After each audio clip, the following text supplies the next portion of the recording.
Alexandre Borges, que já estava aqui conosco, quero saber de você agora. Foi uma verdadeira novela, né, Alexandre, que a gente acompanhou nos últimos dias, nas últimas semanas, nos últimos meses, esse desenrolar a respeito das nossas eleições.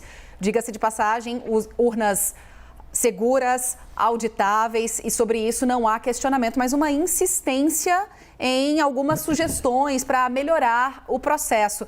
É o fim da novela, Alexandre Borges? Dá para a gente esperar agora que a gente vai ver o casamento do mocinho com a mocinha, a morte do vilão? Acabou essa novela? Podemos botar uma pedra nesse assunto? Não, não é o fim da novela não, Stephanie. O que acontece é, primeiro, o problema de apaziguar, né? Eu me lembro da frase de Winston Churchill que ele dizia que o apaziguador é aquele que alimenta o crocodilo achando que vai ser devorado por último. E muitas vezes isso não é o melhor caminho. Por quê?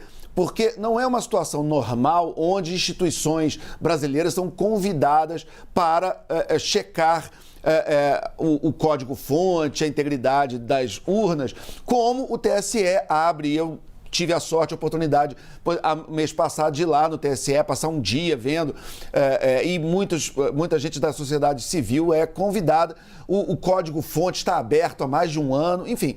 O que está acontecendo você tem o presidente da República, que tem uma facção das Forças Armadas ligadas a ele, comprando as teorias conspiratórias dele, e o presidente da República disse para nós, aqui na CNN, para o nosso companheiro Leandro Magalhães, que o único resultado de eleições limpas é ele ganhando no primeiro turno com 60% dos votos, o que nenhuma pesquisa mostra que vai acontecer. Então a gente fica naquela situação, naquela sinuca de bico, porque as Forças Armadas, se elas forem fazer esse teste no dia da eleição e elas corroborarem o resultado das urnas, e provavelmente não será uma vitória de 60% do Bolsonaro no primeiro turno, elas vão ter que desmentir o chefe. Elas vão ter que dizer que o chefe está errado. Então fica aquela saia justa. Ou as Forças Armadas concordam com o chefe e criam uma bagunça eleitoral, ou elas discordam do chefe, corroborando o resultado das urnas e criam também um constrangimento com o em tese, comandante supremo das Forças Armadas. Então é uma pena que a gente esteja nesse momento. É importante também não reforçar a narrativa que as Forças Armadas são tutoras do Brasil. As Forças Armadas não são aquele pai severo que, quando o rapaz e a mocinha querem namorar, bota os dois no sofá e fica sentado no sofá olhando.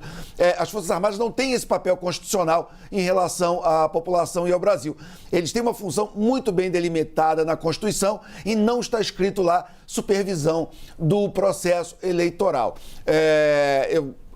Eu tenho minhas dúvidas. Eu, no começo, eu até não gosto de ficar se pegando muito no pé em relação ao ministro Barroso, porque ele convidou as Forças Armadas ano passado, e eu acho que ele convidou de boa fé. Ele não tinha noção que a coisa ia descambar para o lado que descambou. Mas vamos ficar aqui na torcida para que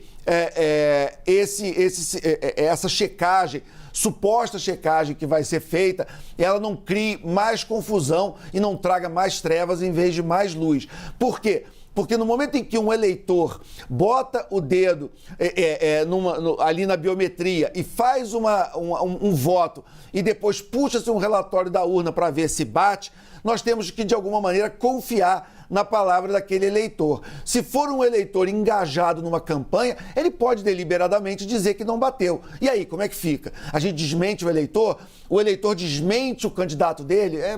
É uma situação complicada, mas vamos ver o que vai dar.